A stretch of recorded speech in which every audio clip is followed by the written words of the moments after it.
Hey, everybody. Welcome back for another deep dive with us. It's great to be here.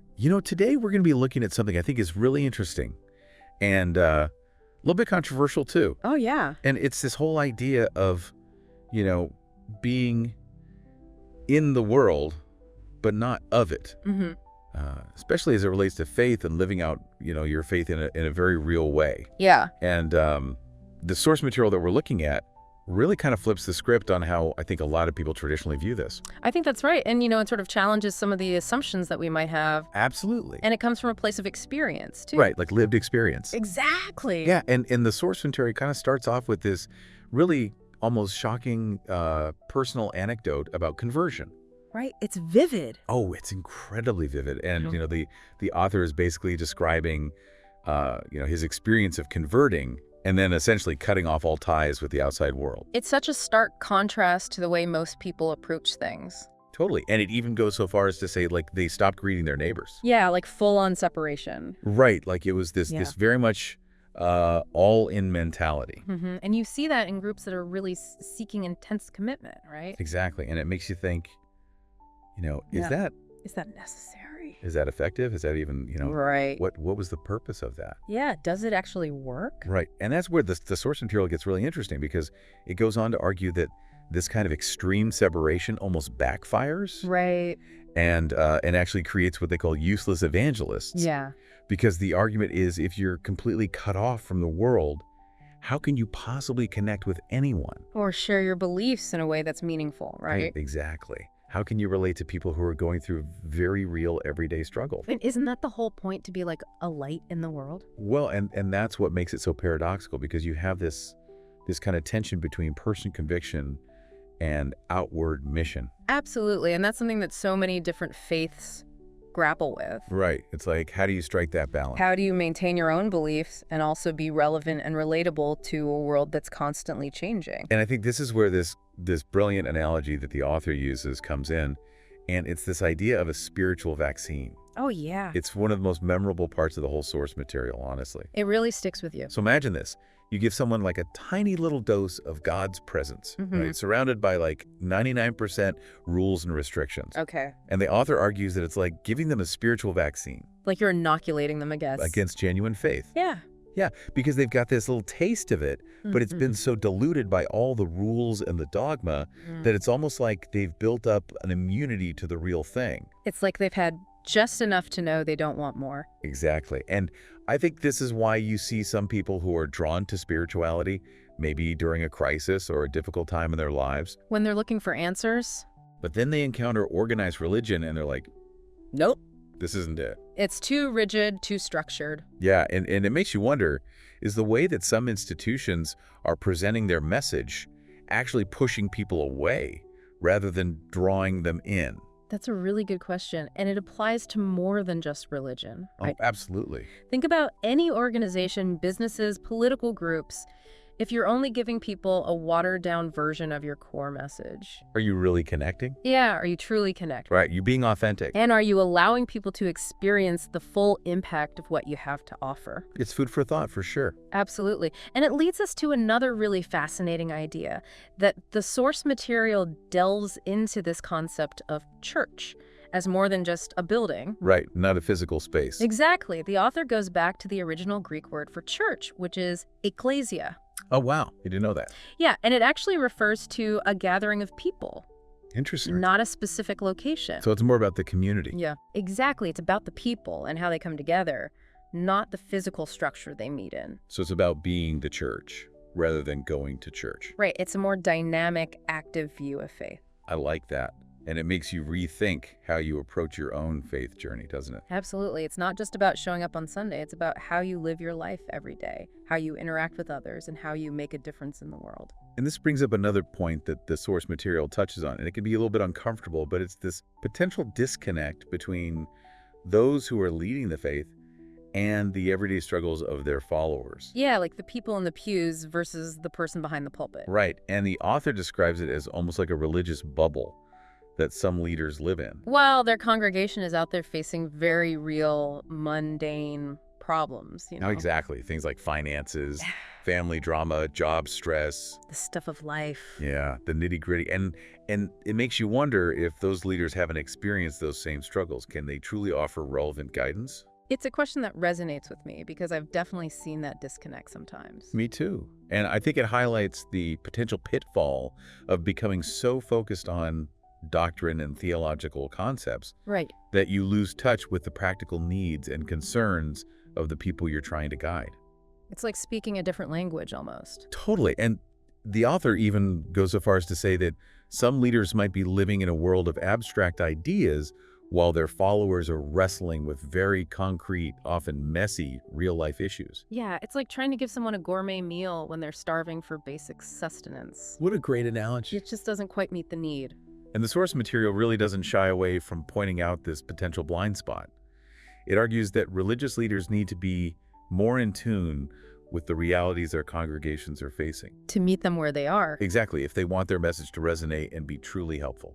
It's about bridging that gap between the sacred and the secular, showing that faith has practical relevance in everyday life, not just in a religious setting. And you know what else I thought was interesting? Eat that. The source material really emphasizes this idea that genuine faith isn't something you can force on someone through rules and doctrines. Right. It has to come from within. Yeah, it's an internal transformation that happens when you experience that love and acceptance in a personal, authentic way. It's a heart change, not just a head change. Exactly. And I think that resonates with the historical accounts of the early followers of Jesus. You know, they weren't just passively accepting a set of doctrines. They were living witnesses to his teachings, right? Right, they were demonstrating their faith through their actions and the way they treated others. It was about embodying the message, not just memorizing it. Exactly. And I think that challenges us to think about how we're expressing our own faith. Are we just going through the motions? Or are we truly living out our beliefs in a way that impacts the world around us? It's a good question to ask ourselves. And speaking of impact, I thought this suggestion from the source material was fascinating. Instead of fearing the secular world and trying to shield ourselves from it, Okay. what if we embraced it as an opportunity to express our faith in new and unexpected ways? Whoa, that's kind of turning the whole in the world but not of it idea on its head. Right, it's like instead of seeing the world as a threat to our faith, what if we saw it as canvas for our faith?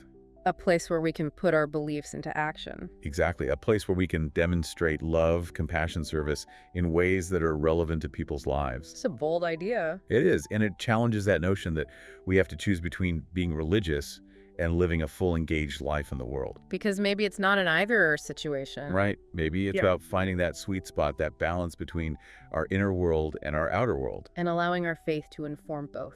And this is where the source material gets really real, reminding us that true faith requires courage. Oh, absolutely. It takes guts to stand up for what you believe in. Especially in a world that can often feel chaotic and divided. Yeah, it's easy to feel alone in that fight. Which is why the source material emphasizes the importance of community. We need each other. For support, encouragement, accountability. To challenge us and help us grow. But the source material also cautions against a potential pitfall of community. What's so? This tendency for religious groups to become overly focused on maintaining doctrinal purity. Oh yeah, sometimes to the point of excluding those who don't perfectly align with their specific theology.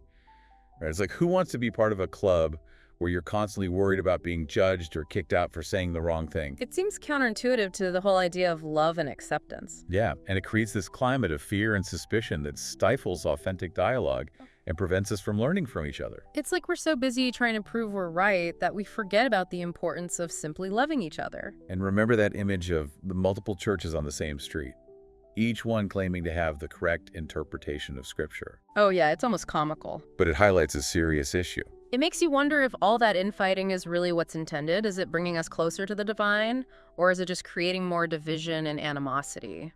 It's a question worth pondering. Are we building bridges or are we building walls? So as we wrap up this part of our deep dive, I want to leave you with this thought.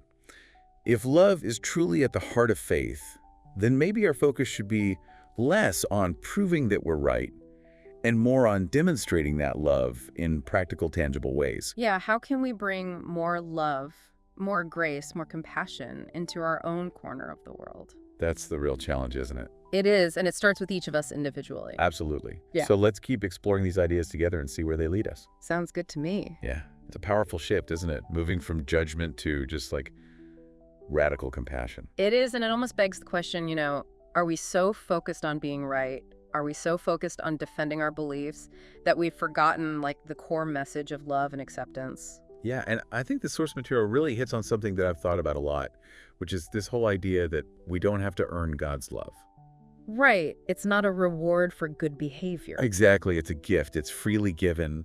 It's not something you have to strive for or like prove yourself worthy of. And that's so liberating. It is. Because it takes the pressure off, right? Totally. It reminds me of that verse that says, while we were yet sinners, Christ died for us, Oh, I love that one. Like, you don't have to clean yourself up to be loved. Yeah. You're already loved and accepted just as you are. Flaws and all. And I think that allows us to be more authentic, right? More open to others, more willing to take risks without that fear of judgment or condemnation. Because you're already loved unconditionally. Right. And it kind of ties back to that safety net of grace that we were talking about Yeah. earlier.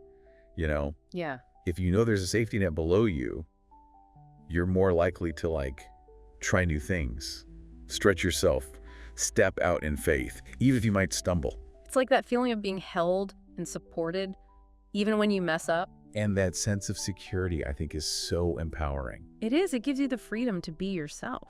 And I think it also allows us to be more compassionate with ourselves and with others, Because we all make mistakes. We all fall short. And I think recognizing that creates space for like genuine connection and forgiveness. Yeah, a space where people can be honest about their struggles without feeling like they're going to be judged or rejected. That's what real community is all about, isn't it? I think so. A place where you feel safe to be vulnerable, to be yourself. And that sense of belonging, of being seen and accepted for who you are, I think that's so powerful. It is. It can be a real antidote to the loneliness and isolation that so many people are feeling. And it all comes back to this idea that maybe the most effective way to share our faith isn't through preaching or arguing or trying to convince others that we're right. Right. Maybe it's just through living out our beliefs. In a way that's authentic and compassionate. And relevant to the world around us. Showing up with love and kindness in our everyday interactions. Yeah, just creating those little ripples of positive impact wherever we go. Yeah, that's something we can all do. And that's actually something the source material delves into as well. This idea that we're called to be the change we want to see in the world. It's not enough to just talk about it. We have to live it. And I think that challenges us to really examine our own lives, Are we walking the walk or just talking the talk? Right. Are we actually embodying our beliefs in a way that makes a difference? Because actions speak louder than words. And this is where I think the source material gets really practical. It talks about specific things we can do. Like what? Like reaching out to a neighbor who's going through a tough time. Or volunteering at a local charity. Or just being more present and attentive in our everyday interactions. Being mindful of how we treat others. And I think that's where the real transformation happens. When we start to see the world as a place where we can put our faith into action. And it's not always easy. No, it takes courage and commitment. But I think it's worth it. Me too. Because when we choose love and compassion over judgment and fear, we're not just changing our own lives. we're changing the world. And I think that's a beautiful thing. It is. And that's what I think this whole idea of embracing the mundane is really all about. Finding the sacred in the everyday. Exactly. Seeing the divine in the ordinary. And recognizing that every moment is an opportunity to express our faith. Yeah. Whether it's through a grand gesture or a simple act of kindness. It all matters. It all adds up. And it all makes a difference. So as we wrap up this part of our deep dive, I want to leave you with this thought. What small act of love or kindness can you do today? To brighten someone's day. To make the world a little bit better. Because sometimes the smallest actions can have the biggest impact. So go out there and be the change. Be the light. Yeah, it really is a challenge, isn't it? Like shifting that focus, from being right to just being loving. It is, and it kind of makes you wonder, are we so busy like defending our turf? Are we so busy like proving our point that we forget that like the core message is like love and acceptance? Yeah, and I think this is where the source material really shines, because it just keeps coming back to this idea that, we don't have to earn God's love. Like, it's already there. It's not transactional. It's not a transaction at all. It's a gift. Right.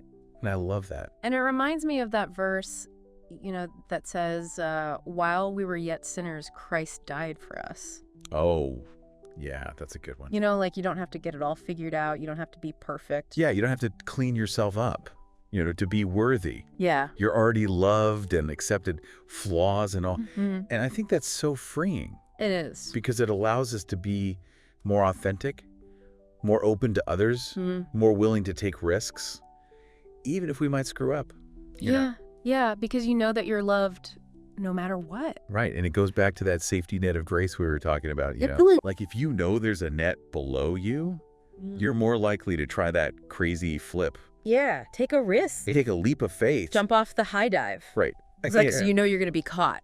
And I think that sense of security can be so empowering. It is, because it gives you the freedom to fail. Yeah, and to learn from your mistakes And to grow. and to be more compassionate with yourself and with others. Yeah, because we all mess up.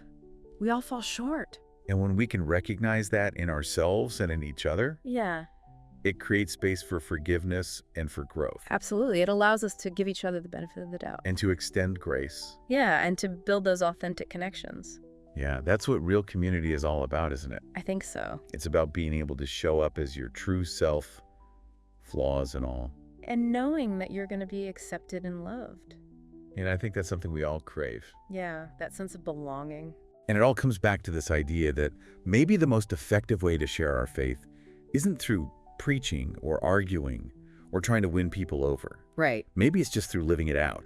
Just by being a good example. Yeah, like letting our actions speak louder than our words. And showing the world what it means to live a life of love and compassion. Yeah, being the change we want to see. Absolutely. So as we wrap up this deep dive into, this whole idea of embracing the mundane, Yeah. we hope it's given you some food for thought Some new perspectives. and maybe even inspired you to look at your own faith journey in a new way. And to think about how you can bring more love and grace into the world. Yeah, because at the end of the day, it's not about being right. It's about being kind. So go out there and be the light. Shine bright. Thanks for joining us for another deep dive. We'll see you next time.